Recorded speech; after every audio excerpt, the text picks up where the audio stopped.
I had always been the family's invisible man, the one they never really acknowledged. My parents were obsessed with my older brother, Matt. He was the golden child, the one they hoped would succeed. They'd brag about him to anyone who would listen. But when it came to me, I was just the afterthought, the one who'd take care of himself, the one they never worried about. Christmas Eve came, and it wasn't much different than any other year. The house was filled with laughter, but it wasn't for me. I stood off to the side, pretending to enjoy the holidays. I watched my family gather around Matt. They showered him with attention, asking about his job, his life, and his future. They didn't even ask me how I was doing. I was ready to leave. I always was when they got like this, celebrating Matt, ignoring me. But what happened next? It hit me like a slap to the face. My mom came over, her voice casual as ever, almost too casual. "You need to go," she said, as if she were asking me to step out of the way for a moment. "We need the room for Matt's friends." I stared at her, certain I'd misheard her. "What?" "Go," she said again, more firmly this time. "We've made arrangements." I was shocked, but I didn't argue. Not at first. I grabbed my coat, my heart racing in disbelief. They were actually asking me to leave, to spend Christmas Eve in a shelter while they celebrated without me. It didn't make sense, but then again, nothing ever really did with them. "Where do you want me to go?" I managed to choke, the words tasting like bitterness in my throat. "There's a shelter near here," my dad said, barely looking up from his glass of wine. "You'll be fine." I left. No one said goodbye. They didn't even look back. I could feel my anger swelling, but I pushed it down. There was no point in getting upset over something I couldn't change. That night I sat in that cold, sterile shelter, my thoughts spinning. My family had completely abandoned me. Cruised of all nights, I wanted to scream, but the tears wouldn't come. Instead, I sat there, staring at the empty walls, replaying what had just happened. But the next day, that's when everything changed. That's when my life flipped upside down. I woke up early, the harsh fluorescent lights buzzing above. I wasn't sure what I expected, maybe a phone call, maybe an apology. But what I got was something I could never have imagined. The phone rang, and it was a number I didn't recognize. "Brad," the voice on the other end asked. "Yes." "Turn on the TV. You need to see this." Confused, I grabbed the remote and flicked on the television. The screen filled with bright colors, the sound blaring in my ears. Then there it was. A news report about a lottery win. The numbers flashed on the screen, my numbers. The 10 million, it took me a moment to process it. The same numbers I had picked in the office pool. The same numbers I had joked about with the guys at work. "Brad," the voice on the phone said again, urgency creeping into the tone. "Brad, it's you. You're the winner. Do you realize what this means?" I couldn't breathe. I was numb. I had just won 10 million, and my family had dumped me in a shelter. I didn't even know how to process it. I didn't have time to think. The door to the shelter room opened. 2 women, looking concerned, walked in. One of them was holding a piece of paper. "Brad, are you okay?" she asked, her voice soft. "Yeah," I managed to say, "I'm fine." The other woman handed me the paper. "This is from the lottery office," she said. "You need to claim your prize." It felt unreal. I had to pinch myself. This was happening. This was really happening. I was about to become a millionaire, and my family, my own flesh and blood, didn't even know. They hadn't even considered what would happen if I won. I stood there staring at the paper, not quite believing it. The weight of everything hit me all at once. I had been rejected, cast aside, and treated like I didn't matter. But now I had something they could never take away from me. It wasn't just money. It was justice. It was the power to make them regret everything.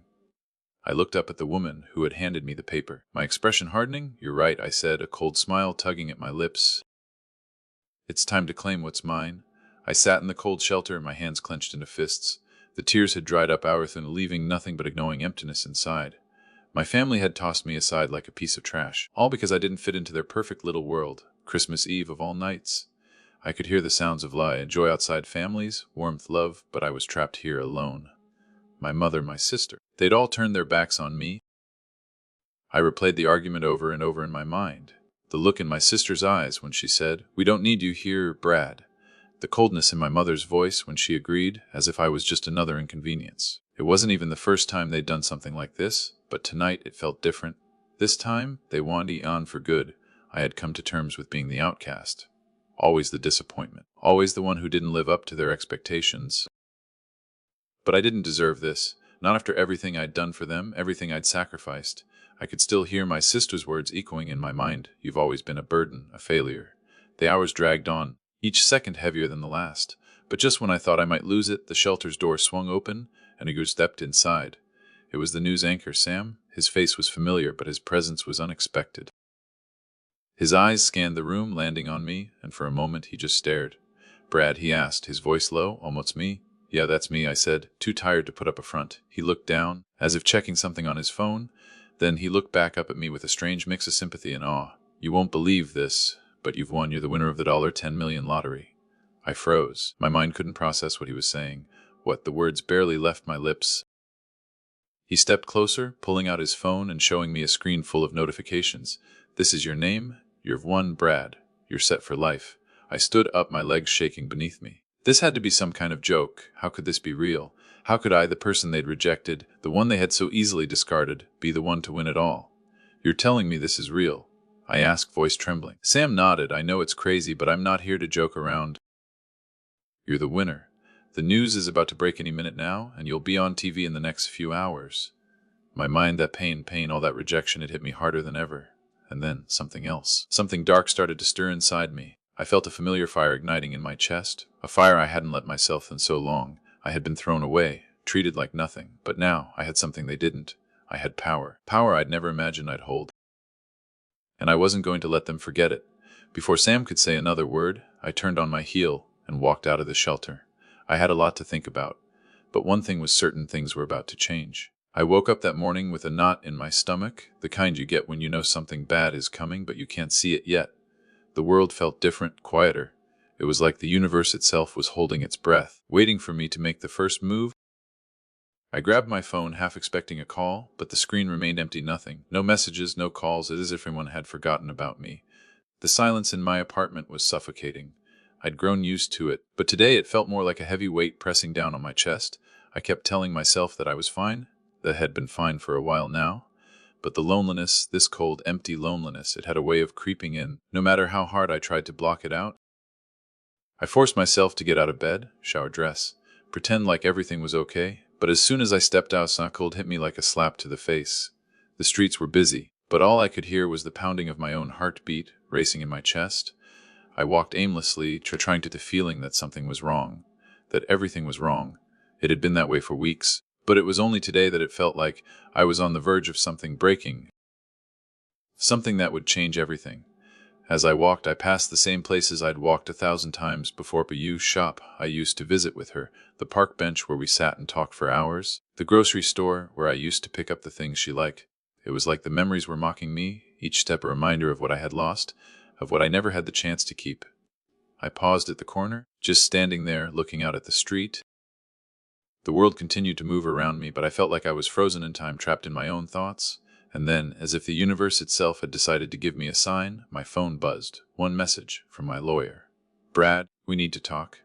Urgent. My stomach dropped. The last time he messaged me like this, it was about the will, the one left me with nothing, the one that had been signed months ago without my knowledge, the one that set everything in motion. I hadn't heard from him in days. I'd been avoiding him, trying to push it all out of my mind, but now I couldn't avoid it anymore. I tapped out a response, my fingers shaking. What's going on? His reply was quick. Meet me at the office. We need to discuss something that could change everything. Everything? That word echoed in my mind as I made my way to his office. The world seemed to spin faster around me, every step heavier than the last. What had he found? What was so important that he couldn't tell me over the phone? I arrived at the office, my heart pounding in my ears. As I stepped into the lobby, I could see the same receptionist that always greeted me. Her smile as empty as I remembered. She didn't even acknowledge me as I walked past, her eyes glued to her screen. I made my way up to the lawyer's office on the top floor. The door was already open, and I could see him sitting behind his desk, looking unusually serious. He didn't look up when I entered. Brad, he said without a greeting, have a seat. I sat down across from him, trying to steady my breath. I didn't like the look on his face. I didn't like the weight of the air in the room. This wasn't just another routine check-in. This was something else. He pushed a folder across the desk toward me, and my heart skipped a beat as I noticed the name on the front. It's about your wife, he began, his voice low. And the things she left behind. My throat tightened. My wife, the one person I thought I could count on, the one who had been taken from me in a way I would never understand. Brad, he continued, I've been digging into the estate, and I found something. He paused, watching me carefully, as if waiting for me to react. I glanced down at the folder, but I didn't touch it. The words "found something" kept circling in my head, each one heavier than the last. Something that could change everything, he repeated, his voice almost a whisper. I couldn't shake the image of their faces from my mind. The way my family had looked at me that night, it wasn't pity. It wasn't even regret. It was something worse. It was disgust. I was nothing to them. Just a nuisance they'd had to deal with. My own flesh and blood had shoved me aside as if I were a piece of trash to be discarded. It wasn't the first time, but this time something felt different. This time, they had taken everything, my home, my dignity, my Christmas, and for what? What had I done to deserve this? I was still reeling from the coldness of that moment when my phone rang. The screen flashed with an unfamiliar number. Hesitant, I answered. Brad. The voice on the other end was thick with emotion. It's Ray. I need to talk to you. Ray, my brother. The one person that I could rely on. The one who'd always had my back. Until now. Ray, what the hell happened last night? Why didn't you stop them? I demanded. My voice was raw, but the anger was unmistakable. Why didn't you say anything? There was a long pause, too long. I could almost hear him struggling for words. Finally, his voice barely a whisper. I couldn't, Brad. You don't understand. It's not what you think. Not what I think. My heart pounded in my chest. They left me in that shelter, Ray. They threw me away like I was nothing, and you just stood by and let it happen. I'm sorry, he said, his voice breaking. But it's not that simple. You don't know what's going on with Mom and Dad. You don't know what they've been doing behind your back. I froze. What are you talking about? They're in debt, Brett. Deep, and they need the money. That's why. That's why they did it. They didn't want you around when everything starts coming out. It's all part of the plan. His words felt like a punch to the gut. Dead a plan. My family had been lying to me for years, and now it was all crashing down around me. It wasn't just about me anymore. It was about something bigger. Much. Ray, what do you mean a plan? I asked, the fear in my voice impossible to hide. It's not just about the house. They've been hiding things. Big things, and it's all coming to a head now. You're going to find out soon enough. Before I could respond, he hung up.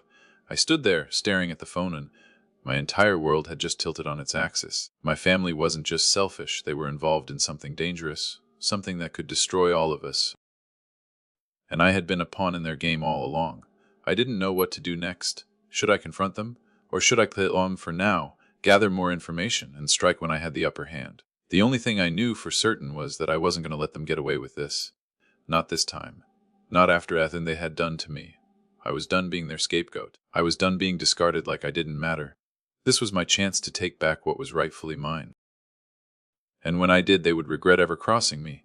I couldn't shake the feeling that something was about to snap. My mind raced, each thought like a car speeding down a winding road, barely managing to stay on course. How had it all come to this? How had my own family pushed me so far out of their lives? The phone call from Mom echoed in my ears. It was the day before Christmas, and she had said it so casually like it was just another part of the plan. We can't have you here, Brad. Not anymore. It's too much for us. You'll have to go. And then, as if she were telling me I was being sent to us, she dropped the bomb. There's a shelter a few blocks down. You can stay there. The words hit harder than any punch. A shelter. I had spent so much of my life trying to prove that I was worth something, that I was more than just a burden to them. But in the blink of an eye, they tossed me aside like I was nothing. As I stood there, staring at the cold, sterile walls of the shelter, I had to stop myself from breaking down. I didn't want them to see me cry. I didn't want to show them any weakness, not after everything I had been through. But it was hard, so damn hard. I had been forced out of my own family's life, a victim of their cold indifference.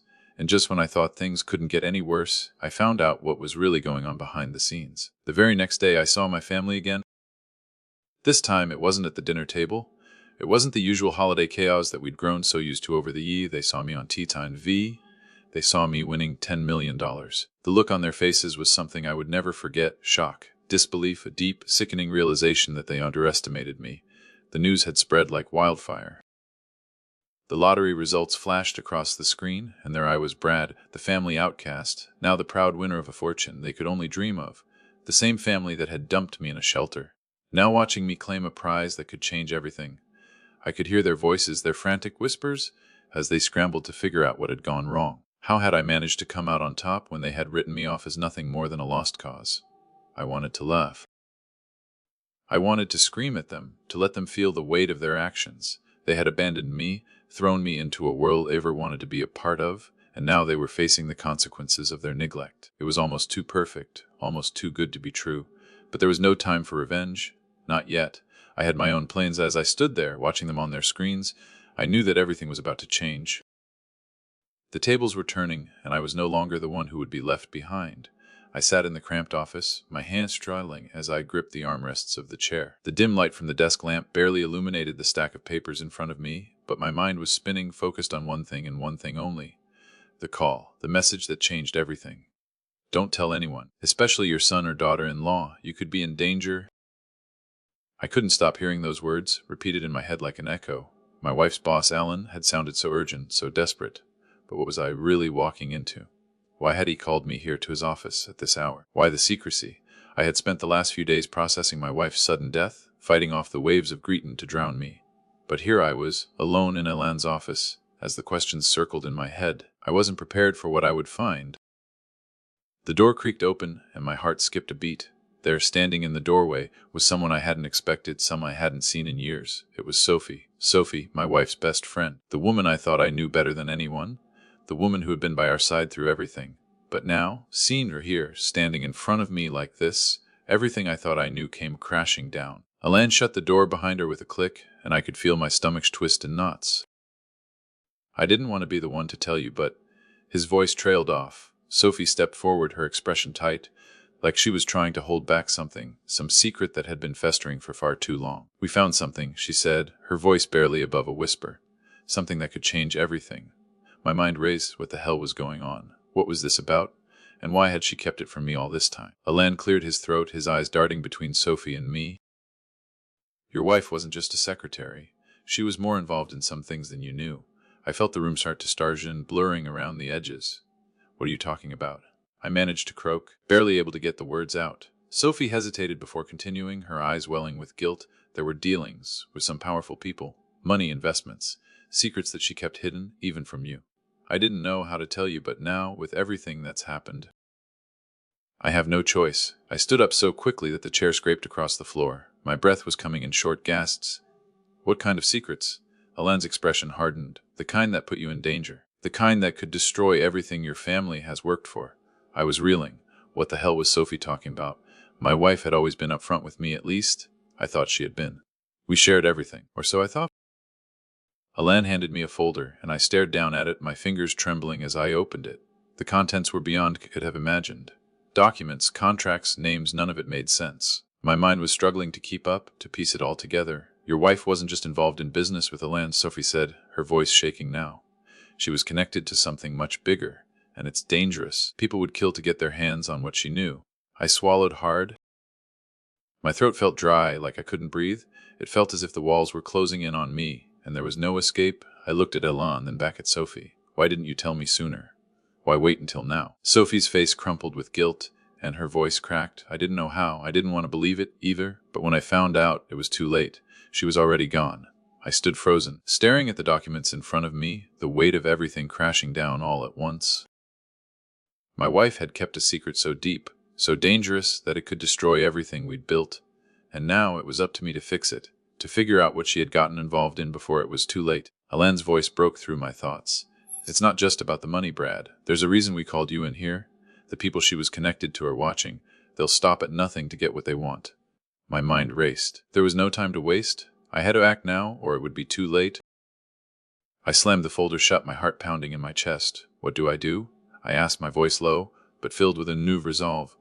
Alan and Sophie exchanged a glance, and I could see the fear in both of their eyes. This was bigger than anything I could have ever imagined.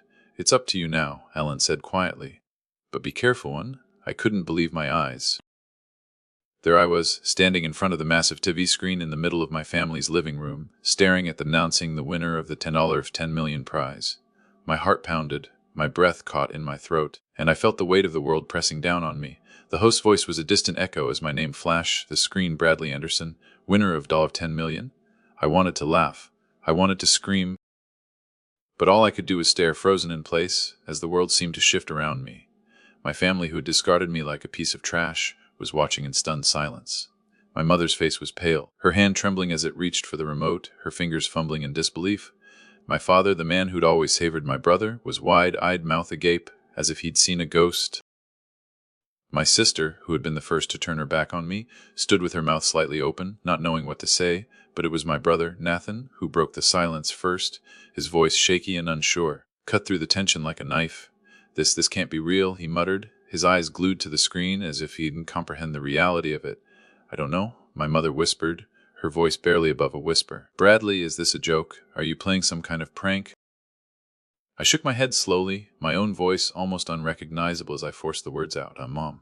But wish it were Mom. The air was thick with the smell of regret. I could almost taste it. The same family who had tossed me into a shelter just days before was now watching me live on TV, not just as a winner, but as a symbol of everything they'd taken for granted. I glanced at the screen again. The host continued speaking, but I couldn't focus on anything but my family's reactions. I had been nothing more than a burden to them, a disappointment. And yet, here I was an unexpected victor, a reminder of their failures.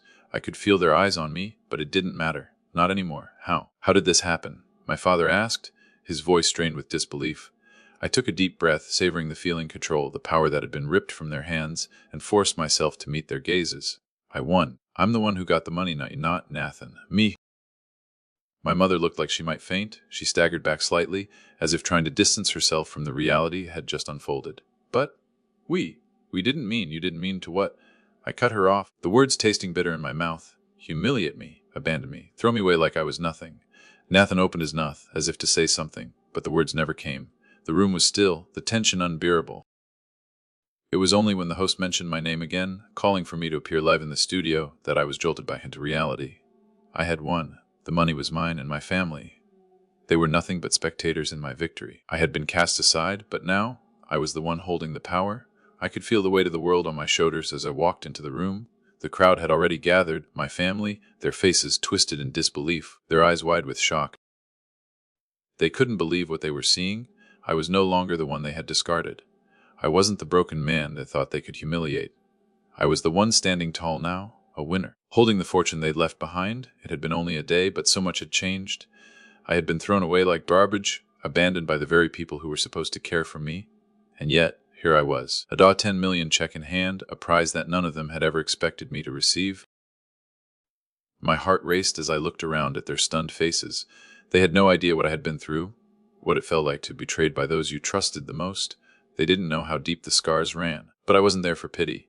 I wasn't there to seek their approval. I was there to show them something they had forgotten.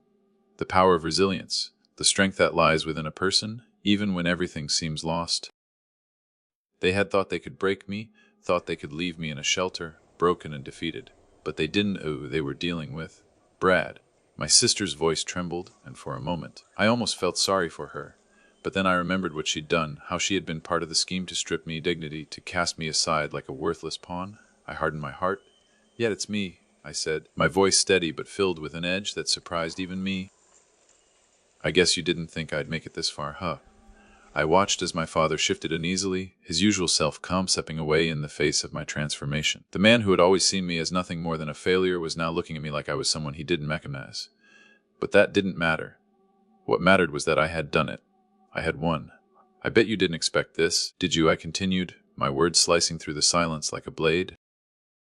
The same person you threw away is now walking out of here with 10 million in his pocket, and the look on your face, that's priceless. They couldn't answer me. My mother, who had always been so quick to offer empty words of sympathy, was speechless. She didn't even know what to say. They're frozen, as if the world had suddenly shifted beneath their feet. I felt a sense of satisfaction wash over me, but it wasn't a gloating satisfaction. It wasn't the joy of seeing them suffer. It was the peace of knowing I had finally gotten what I deserved, what I had earned. I didn't need their validation anymore. I didn't need their approval. The only thing I needed was my own redemption. The door opened, and the lawyer stepped in, holding out a contract. He smiled at me, and for the first time in years, I felt something than anger or pain.